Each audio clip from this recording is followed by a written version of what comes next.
नमस्कार। कहानी संग्रह में हमारे सभी दर्शकों का हार्दिक स्वागत है।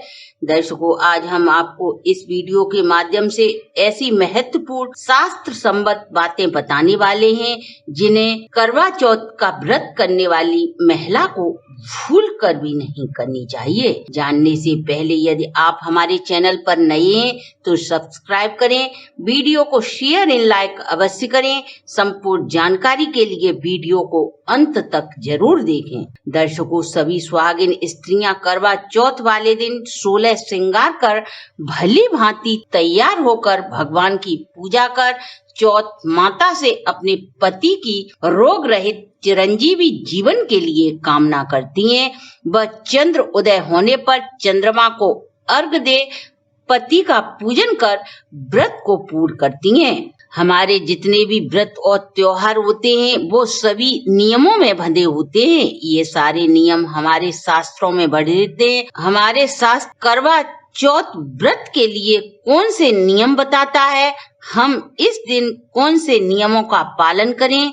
मेरी एक बात शास्त्र सम्मत है, कृपया ध्यान पूर्वक सुने और दूसरों को भी बताएं। दर्शकों, इस व्रत की शुरुआत हम संकल्प के साथ करते हैं। करवा चौथ की व्रती सुहागिन स्त्रियों को इस दिन कौन से कार्य नहीं करने चाहिए। सर्वप्रथम स्नान आदि कर संकल्प जरूर लें। बिना संकल्प लिए व्रत अधूरा माना जाता है, अर्थात व्रत करने वाले व्यक्ति के व्रत पूर्ण करने में भगवान का संयोग होना नितांत आवश्यक है। हम जिस भी कामना हेतु व्रत कर रहे हैं वह बिना भगवान के संयोग से पूर्ण फल प्राप्त करना असंभव है। इसलिए भगवान से प्रार्थना करें। हाथ में गंगा जल लेकर प्रभु के समक्ष प्रार्थना करें कि हे प्रभु, जगत के नाथ, संसार का पालन करने वाले पालनहार, आपके संयोग से बिना किसी भी कार्य की कल्पना करना असंभव है।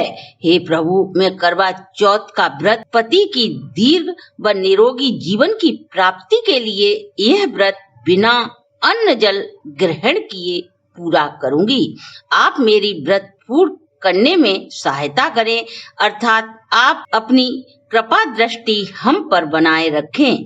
इस आधुनिक युग में सभी सुहागिन स्त्रियां सबसे अलग दिखना चाहती हैं, इसलिए वस्त्रों का चुनाव करते समय रंगों का ध्यान अवश्य रखें। किसी भी पूजा व्रत में काले अथवा नीले रंग के वस्त्र धारण नहीं किए जाते। यह व्रत हम अपने सुख और सौभाग्य के लिए रखते हैं। दर्शकों, हमारे सुहाग का सिंदूर जो होता है वह पीला सुर्ख रंग लिए होता है, या फिर कुमकुम को ही ले लो, यह सुर्ख लाल रंग का होता है। ये रंग सुख व सौभाग्य का प्रतीक होता है। पूजा में लाल पीले रंग मिश्रित सिंदूर का ही प्रयोग करें। यहाँ तक कि हम भगवान के लिए जिस आसन का प्रयोग करते हैं वह वस्त्र भी लाल या पीले रंग का होता है। हमारे ज्योतिष शास्त्र की माने तो लाल अथवा पीले वस्त्र में एक ऐसी सकारात्मक ऊर्जा होती है जो व्रती को पूजा पाठ व आध्यात्मिकता की तरफ जोड़ कर रखती है। हमारी तंत्र साधना में लाल व पीले वस्त्रों का प्रयोग नहीं किया जाता, बल्कि काले और नीले रंग तंत्रों में प्रयोग किए जाते हैं। वैसे ज्यादातर हमारी सौभाग्यवती स्त्रियां जानती हैं, फिर भी बहुत सी सौभाग्यशाली हमारी माताएं बहनें जो इस व्रत को पहली बार कर रही हैं, उन्हें पूजा के विषय में ज्ञान प्राप्त होना नितांत आवश्यक है।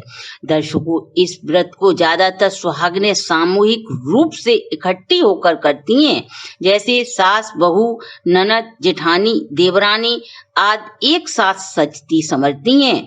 इनमें अपनी सुहाग की सामग्री को किसी के साथ भी शेयर न करें तो ज्यादा अच्छा होगा, क्योंकि जो सुहाग सामग्री हम प्रयोग करते हैं वह हम ही तक सीमित रहनी चाहिए। कभी भी किसी को लिपस्टिक, चूड़ी, बिंदी, पायल, बिछुए आदि कोई भी सुहाग की अपनी सामग्री न दें। और न ही किसी की लें। सुहाग की सामग्री को किसी के बीच बांटने से पति का प्यार भी बढ़ जाता है, यह बात शास्त्र सम्मत है। कोई जरूरी नहीं कि सुहाग की साड़ी करवा चौथ व्रत के लिए आप नई खरीदें।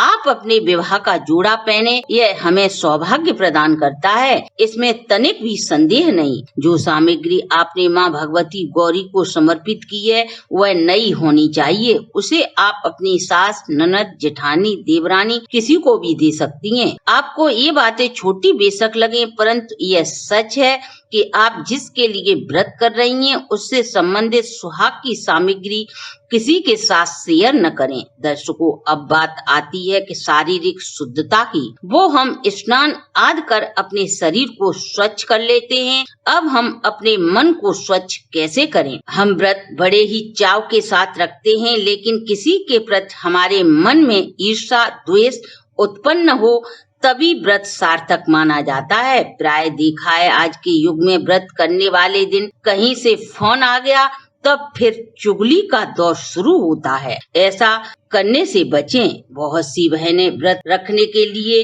जो भी साड़ियाँ खरीदती हैं या कोई भी सुहाग सामग्री खरीदती हैं तो दूसरे के लिए भी अच्छी ही खरीदें। हमने अक्सर देखा है कि अपने लिए ब्रांड की साड़ी और सास के लिए सस्ती साड़ी खरीद कर रख ली है। आप दान देने के लिए वही चीज खरीदें जो आप इस्तेमाल कर रही हैं। यदि आप इस व्रत में नई साड़ी या श्रृंगार नहीं खरीद रही हैं तो कोई आवश्यक नहीं, लेकिन माँ गौरी का सामान श्रृंगार नया खरीदें। वह सास व ननद को मंस कर सामान अवश्य दें, तभी व्रत सार्थक होगा। जो भी दान आप किसी को देते हैं वैसा ही आपको पुनः जन्म लेने के बाद प्राप्त होता है। इसलिए दान देते समय इस बात का ध्यान अवश्य रखें कि जो चीज हम दान में कर रहे हैं उसे पाकर याचक खुश रहे। यदि आपकी सामर्थ्य अच्छा खरीदने की नहीं है तो कोई बात नहीं, परंतु यदि आप सामर्थ्यवान हैं तो आप जो भी दान कर रही हैं वह सार्थक हो, तभी पूर्ण फल प्राप्त होगा।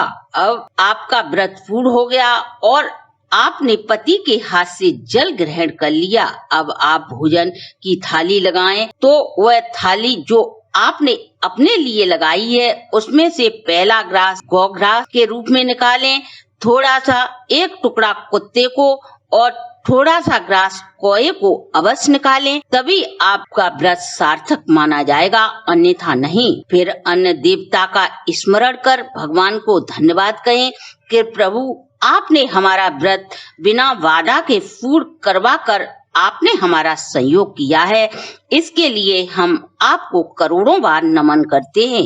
ये बातें हमने सभी दर्शकों जो शास्त्र सम्मत हैं आपको बता दी। इस व्रत को करने वाली बहनें जल का सेवन न करें, तभी व्रत पूर्ण माना जाएगा, अन्यथा नहीं।